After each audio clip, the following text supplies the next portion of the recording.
Good morning. We're here today with Ms. Sabrina Greene from the Knox County Health Department. She's a community educator who has agreed to come and talk to us about e-cigarettes, a topic that I think you'll all agree is worth knowing about. Welcome. Thank you. Thank you so much for the opportunity to be here. Oh, it's our pleasure. Thank you for coming.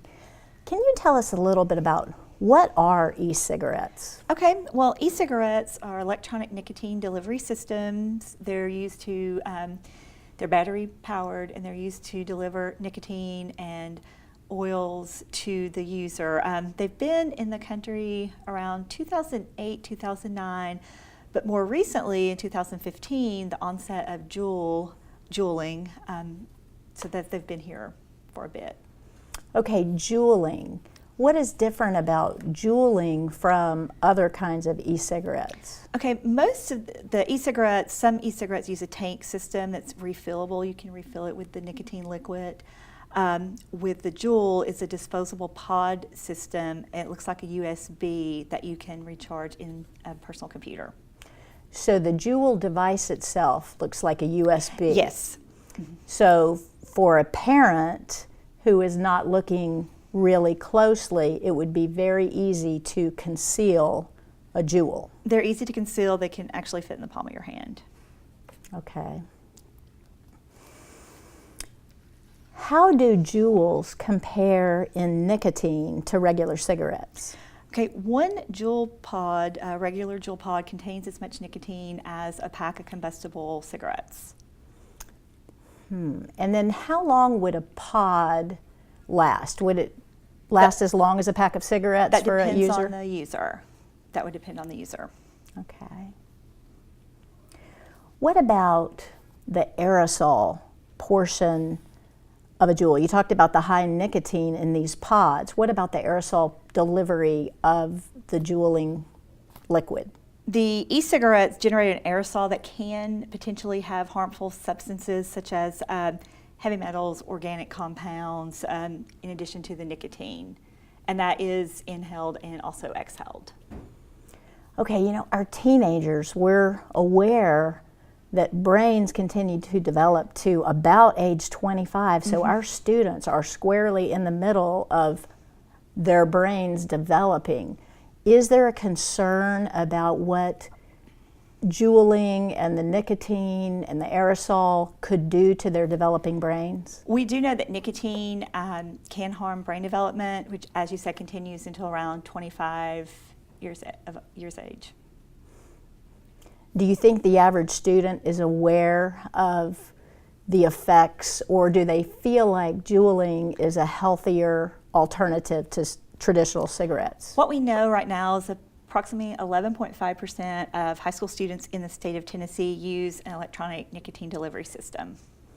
And then probably more than that have tried it, and most have heard of it, It's if around not all. 40% that have tried it, and that's according to it's the Youth Risk Behavioral Study. Okay, thank you. Those are some scary statistics. How can parents help prevent? You know, with all of these habits, and it is a habit and an addiction, how can we keep our kids from ever starting in the first place? Because we know it's so much easier to prevent than it is to stop something once it becomes a habit. Setting an example of being smoke-free and e-cigarette-free, first and foremost. And as you said, it is much easier to not start than to have to deal with that addiction. Also, I would encourage parents, as well as educators and physicians, to familiarize themselves with the different kinds of devices, because there are a lot of different devices on the market right now. And maintain the expectation that your child remains nicotine-free. That is very important. And also have an open conversation and talk to your child about it. And if you find your child is using nicotine, or if you have a parent or someone, there are resources. The Tennessee Department of Health sponsors a Quit line, and it's 1-800-QUIT-NOW, and it's a free number that you can call and be assigned a quit coach and get some support to begin the quitting process. And that's very important to maintain that example of being smoke-free.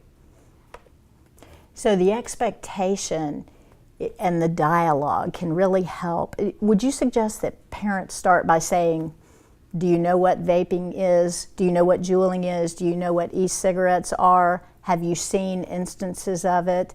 And then lead into the family expectation that e-cigarettes will not be part of that student's life? I would have the parents familiarize themselves with the devices. I mean, that's very important to be aware because, as I said earlier, the Juul is very easy to conceal.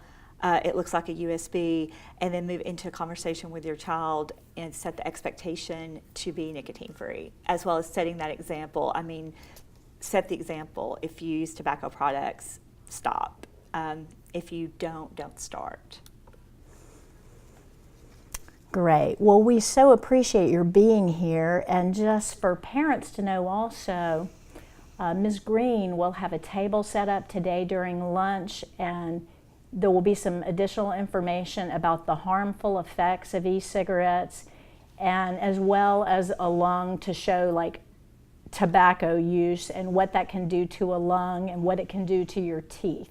So we hope to have an interactive dialogue with our students today about the harmful effects, and we hope to encourage them to keep from ever starting this e-cigarette habit. Thank you so much for being with us today. Thank you. I've enjoyed it. Wonderful.